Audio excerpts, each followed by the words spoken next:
Kalau pidatonya Saiful dibandingkan dengan peristiwa 58, sangat jauh dari apa yang disebut dengan makar. Apalagi tadi udah disampaikan oleh Prof. Gayus ya. Saya kira sangat setelah Profesor Gayus menyampaikan itu, saya udah berpikir ya udah selesailah kasus ini. Apalagi gitu. Kenapa? Karena harus ada alat ukur impact-nya apa. Ciri-ciri. Iya. Ciri-ciri. Iya. Tapi di sini nggak ada ciri-ciri. Nah, ini ada beberapa hal Boleh saya potong bentar ya? Silakan. Lebih dekat lagi, Prof. Kalau kita bicara kepada dugaan apakah makarkah atau korektif kinerja presiden sehingga tercuat hasutan kalau bagi saya. Saya berani bicara konkret ini. Kenapa hasutan? Ada perbedaan antara kritik dengan hasutan. Di mana ciri-ciri yang sah sebagai kritik disampaikan dalam kerangka hukum, tidak melawan konstitusi, tidak melawan aturan hukum.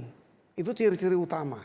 Penyampaiannya apa? Tidak usah melalui proses hukum. Impeachment. Sebutnya impeachment juga. Gulingkan saja. Gulingkan gitu. saja. Oke. Itu maksud saya. Ciri-ciri itu sudah ciri utama di situ. Mau ditafsirkan gramatikal seperti apa lagi? Itu makar maksudnya? Ya sudah menuju ke sana. Ini harus kita pertegas. Menghasut. Menghasut untuk perbuatan makar. Gak bisa dibandingkan kalau menghasut Jadi dengan makarnya. penghasutan untuk perbuatan Bukan kritik. makar. Kalau mau Jadi belum sampai ke makarnya. Ya belum sampai karena saya mendandingkan antara menghasut dan mengkritik. Ya clear ya Prof. Jadi levelnya setidaknya menurut Profesor Gayus itu penghasutan bukan makar. Belum makar. Belum makar. Clear ya? Ya. Jadi menggunakan makar dalam saudara Saiful itu nggak tepat setidaknya menurut Profesor Gayus. Itu ya clear di situ kita ya. Ya udah selesai diskusinya apalagi. Ya, Jadi belum. temanya makar bukan penghasutan. Berarti nggak ada makar kan? Oh, kalau Belum. Profesor. Belum, bukan tidak ada. Belum. Tapi akan kalau diteruskan dan penghasutan itu berhasil. Tadi Berhasil. Saya di mana ciri-ciri berhasil? Artinya kita tunggu dulu.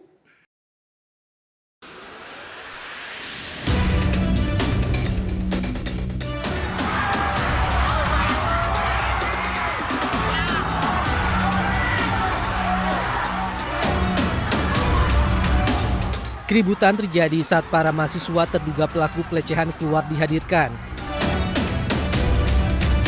Para mahasiswa yang berempati terhadap korban berteriak dan histeris usai kasus dugaan pelecehan seksual berbasis digital terjadi di lingkungan kampus Universitas Indonesia. Kasus ini mencuat setelah sejumlah tangkapan layar grup chat mahasiswa beredar luas dan menunjukkan adanya percakapan yang mengarah pada pelecehan verbal serta objektifikasi perempuan. Kasus ini pun menuai kecaman. Usai viral, BEM dan Dekanat FHUI menggelar forum persidangan terbuka untuk para pelaku pelecehan seksual. Kehadiran para pelaku disambut sorakan hadirin sidang.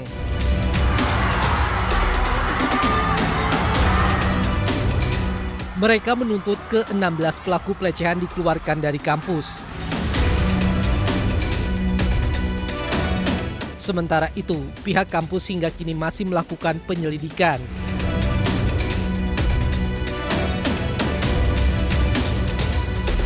Kita di Rektorat akan memonitor bagaimana penanganan di fakultas. Sama-sama kita monitor ya. Kita lawan kekerasan seksual. Ya, cukup ya. Jika terbukti bersalah, para pelaku akan dikeluarkan dari kampus dan membuka peluang untuk melanjutkan kasus ke polisi. Dari Depok, Jawa Barat, Iyung Rizky, iNews melaporkan.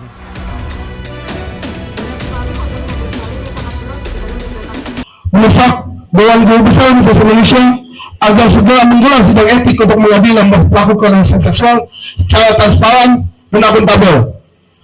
Mendesak Dewan Guru Besar Universitas Indonesia agar mengeluarkan rekomendasi resmi kepada FHUI untuk menghentikan status kemasukan pelaku kekerasan seksual secara permanen atau 2 tahun.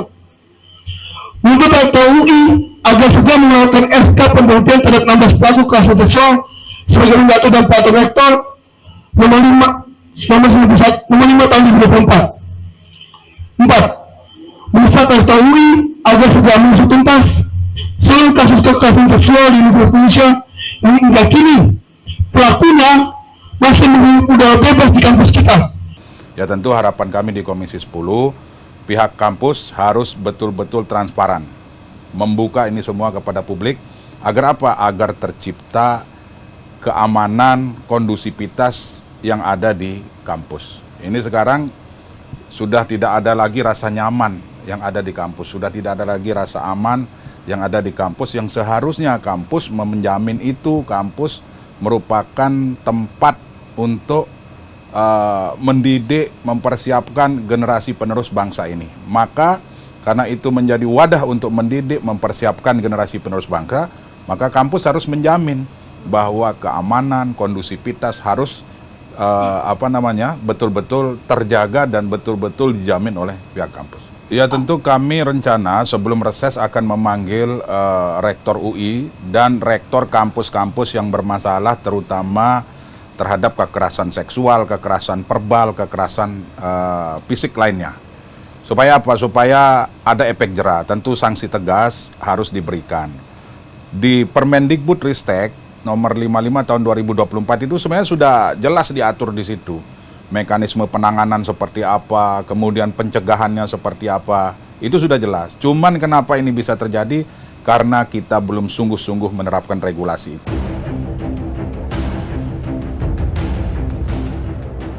Pada putusan yang digelar secara daring, Pengadilan Negeri Surakarta menyatakan gugatan para penggugat tidak dapat diterima.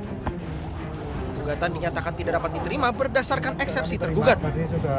Kuasa hukum penggugat menegaskan dalam putusan itu tidak dinyatakan bahwa ijazah Jokowi asli. Salinannya sudah kita terima, jadi intinya putusannya adalah mengabulkan eksepsi dari tergugat. Intinya dalam gugatan ini, kalau kita dalam bahasanya hukum kan NO. Nah, NO ini karena tidak dapat diterima oleh eksepsinya. Tetapi tolong dicatat bahwa putusan ini tidak menyatakan bahwa ijazahnya Pak Jokowi itu asli. Sementara kuasa hukum Jokowi mengatakan dengan adanya putusan itu, pihak-pihak yang selama ini dengan sengaja melempar isu-isu tentang persoalan ijazah bisa memahami dan sadar.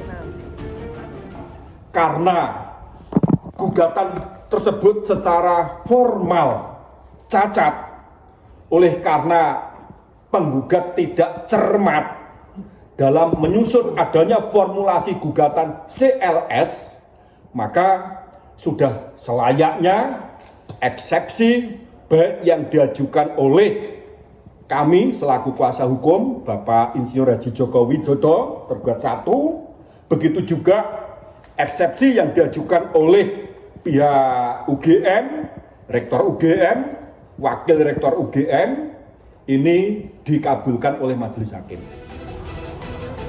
Oleh karena eksepsi tergugat dikabulkan, maka pokok perkara tidak lagi dipertimbangkan. Dari Solo, Jawa Tengah, Septiantoro, iNews melaporkan.